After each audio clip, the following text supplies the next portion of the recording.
The U.S. and China wrapped up a high-level cyber dialogue overseen directly by the presidents of both countries. Yet the challenges in the world of cybersecurity remain for both countries and beyond. Earlier, I talked to Daniel Wagner, author of Virtual Terror, and he explained why. A big part of the problem is that there is really no law which governs how cyberspace operates. Cyber actors operate in an anonymous, borderless, lawless world. So even if attribution can be made, it's very difficult not only to identify them and catch them, but then to prosecute them. So until the law catches up with where cyberspace is today and where it will be in the future, it's going to be a persistent problem. In this book, you also mentioned ISIL. We saw the wave of terror attacks in Western Europe and then terror threats to continental USA. How do you look at this technology being employed by ISIL? Once ISIL no longer has a physical presence in Iraq and Syria, which won't be very long from now, or at least not much of one, they've gradually shifted toward fighting their battle through cyberspace, and they're masterful at it.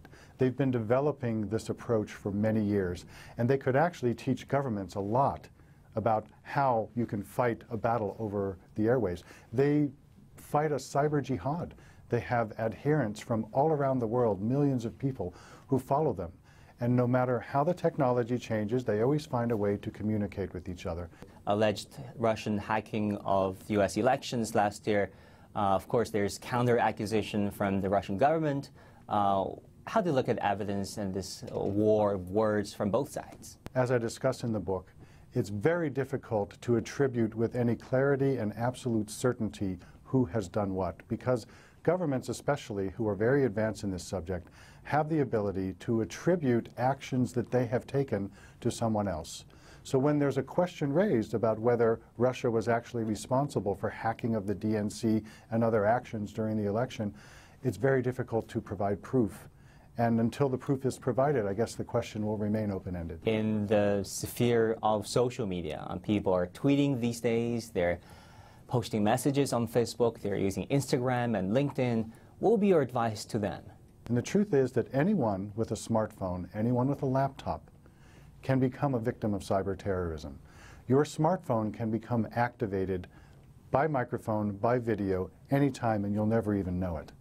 So if you think it's somebody else's problem half a world away, you're mistaken. Everyone should presume that every time they log onto the internet, every time they engage in social media, the actions that they take, the things that they write, the pictures that they send, they should presume that those will eventually become public information. There are some very basic things that people can do. It's not difficult or expensive to do. For instance, two-factor authentication.